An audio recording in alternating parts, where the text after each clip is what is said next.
Kováča v českej bránke. Slovensko vo vedení. Pustili.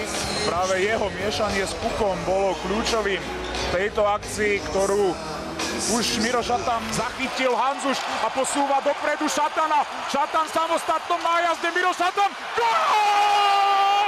Gól!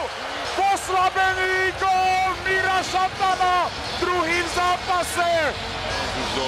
Do stredu ihriska vypichol puk, vidíme ešte obranca úplne zbytočne sa vrhol do tej prihrávky. Mišo to postrehol, len takou žabkou ponad. Budeme sledovať veľmi dlho. Ešte sa tam ale naskytol drzý Hudáček. Gól! Gól! Libor Hudáček strieľa najdôležitejší gól kariéry. A to aj s plným vedomím toho, že rozhodol 7. finálový zápas v Extralige. 3-1 pre Slovensko. 45. semifinálová minúta. Kováč.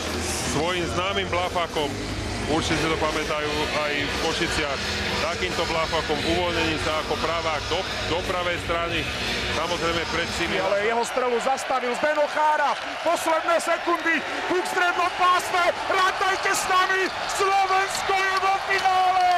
Slovensko bude hrať o titul majstrov sveta proti Rusku. Neuveriteľné veci sa stali skutočnosťou v Hartwall Aréne. Vladimír Vujtek, rozprávkový tréner pre náš národný tím. To sú chvíle, ktoré si treba užiť naplno.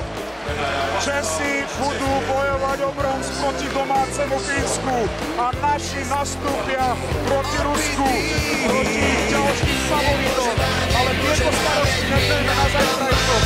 Do polnoci sa tešíme.